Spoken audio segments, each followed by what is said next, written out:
What's up, guys? We're here on the beautiful island of Moorea, and in this video, we're going to show you our top things to do here. So hope you enjoy it.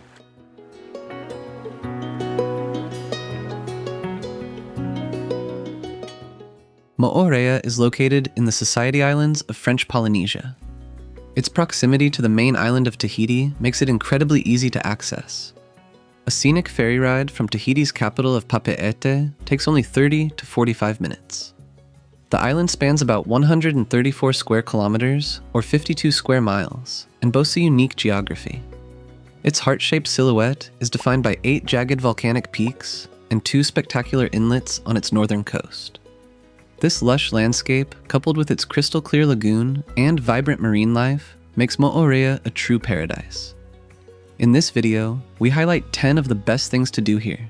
Now let's dive in. We are Zach and Ina. We make helpful videos about destinations around the world so you can easily plan your own adventures.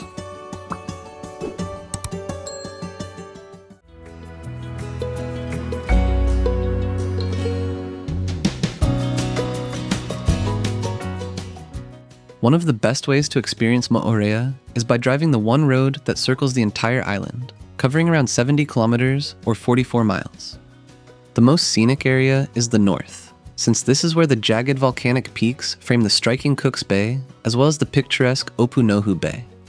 This is also the busiest zone, housing most of the island's attractions and accommodations.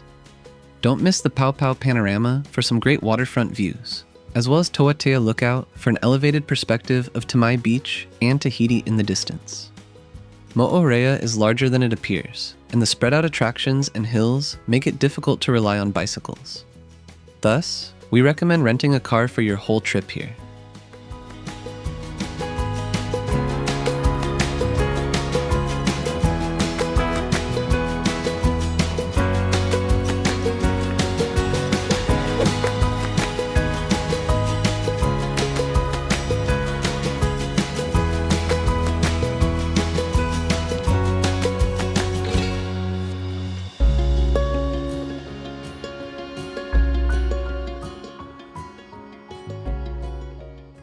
A rewarding activity in the island's lush jungle is the hike to the Putoa Waterfall in the commune of Afareaitu.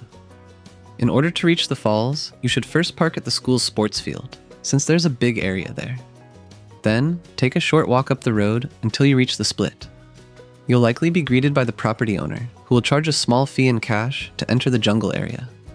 The total trail distance is about 4.2 kilometers or 2.6 miles long, with a moderate elevation gain. The walk leads through bushes and some muddy sections, which can get a little slippery after a heavy rain. Hiking boots are an essential item here, since you'll also need to make a few river crossings before reaching the waterfall.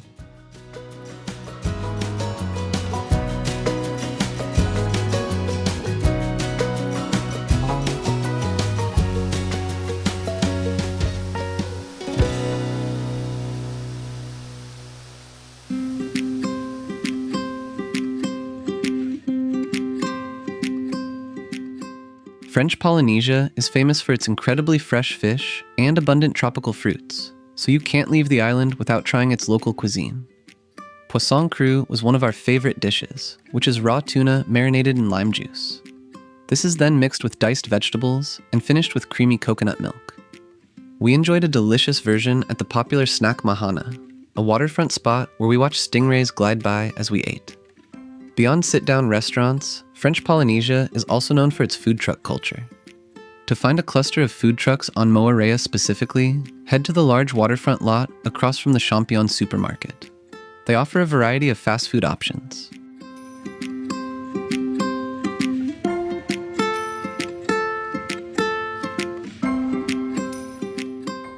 Exploring the lagoon of Moorea independently by boat or kayak is a fantastic experience, with many rental options available at Tipaniers Beach in front of the hotel, which bears the same name. We chose a motorized boat, requiring a cash payment and a short safety briefing. If you take this option, then you're limited to 2 main areas.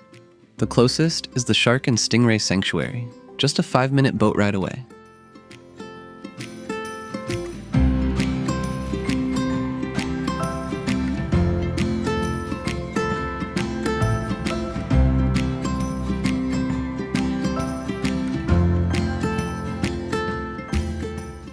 Alternatively, you can head to Motu home to the popular Cocoa Beach. If you plan to dine there, you must book your lunch reservation weeks in advance, as we unfortunately learned after missing out. For exploring beyond these defined boundaries, you'll need to join a guided kayak or boat tour instead.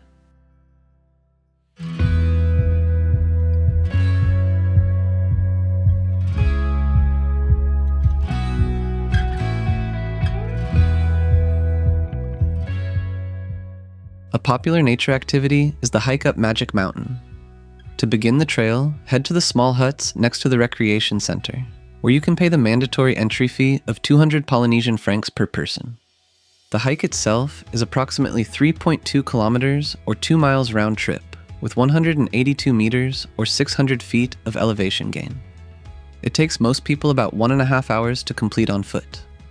This path is mostly paved, so you might see some quads or 4x4 vehicles on your way up. The summit provides panoramic views of Opunohu Bay and the stunning lagoon below.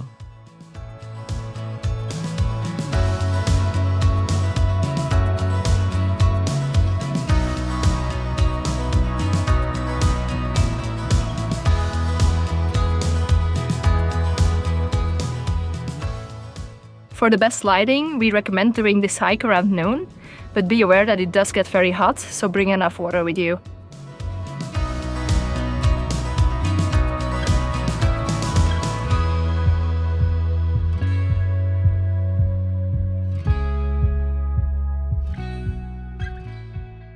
A unique culinary stop is the Juice Factory and Distillery, located at the base of Mount Rotui between Cooks and Opunohu Bays. The factory is highly important to the island, producing the popular Rotui juices and rum while supporting over 200 local growers. You can take a free self-guided tour on the second floor to learn about the juice and distillation process. If you visit on a weekday, you're likely to see the production line in action. Afterwards, you can enjoy a generous free tasting of their tropical juices, rums, and unique creations. We made sure to purchase their sparkling pineapple wine to enjoy later.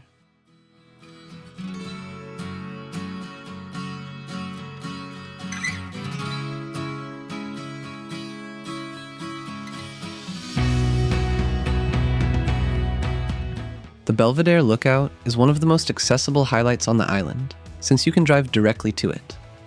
It offers an incredible view overlooking Mount Rotui, which rises dramatically above the two surrounding bays. But for more spectacular panoramas, we recommend hiking one of the trails that start from the parking lot. The easiest and most popular option is the Three Pines Lookout.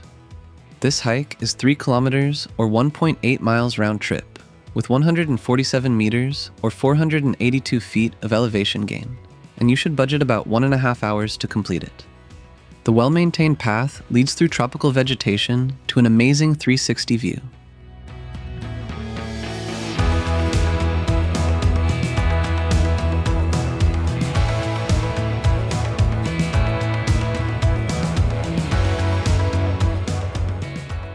For a quieter and more challenging trek, try the Three Coconuts Pass. This trail is longer than the Three Pines track and has more elevation gain, requiring around 3 hours to complete. You'll find varied terrain here, including a challenging rope section to get past an eroded piece of trail near the top. Both of these tracks become muddy and slippery after rain, so it's important to wear sturdy hiking boots. The views of the caldera and the ocean from the final viewpoint are truly out of this world.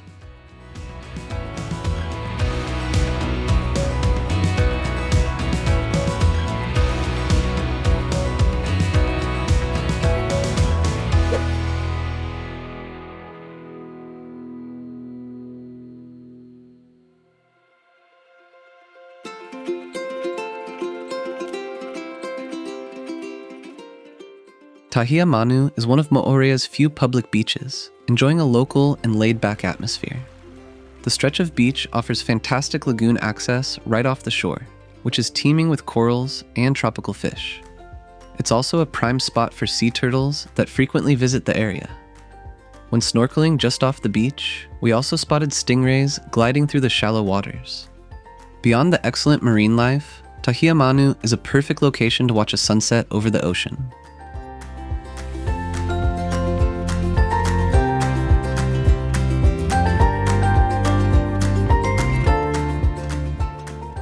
As a practical bonus for this beach, the parking lot has well-maintained public toilet facilities. These became a reliable stop throughout our island trip.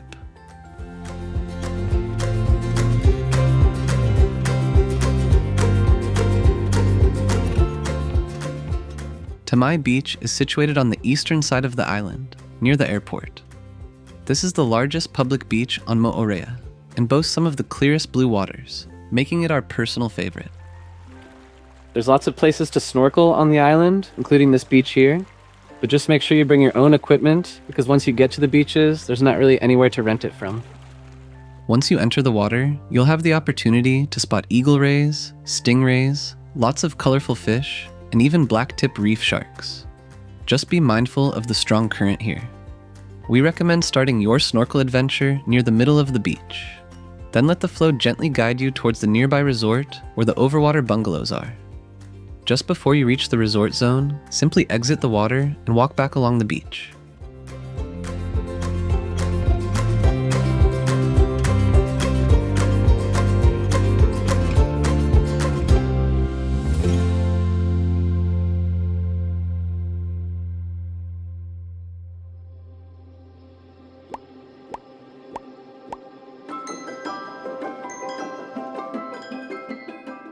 Swimming with humpback whales is a once-in-a-lifetime experience. The waters around French Polynesia are full of these majestic creatures during migration season, which is usually from July to November. We visited in early August, and out of all the places we've traveled around the world so far, we've never spotted as many whales in one spot before. Moorea offers intimate encounters in their natural habitat through a 4-hour boat tour, which ventures into the deep blue beyond the lagoon. We quickly spotted our first whale, and after observing its behavior, we jumped off the boat with our guide to get an underwater view of these gentle giants. We were fortunate to enter the ocean 3 different times in various locations. There's strict rules in place to protect the animals, including the regulation that boats must maintain a 100-meter distance from the humpbacks. Furthermore, tours are limited to a very small group of people, so we highly suggest booking your tour a few weeks or more in advance. You can find a link to the same boat trip we did in the description below the video.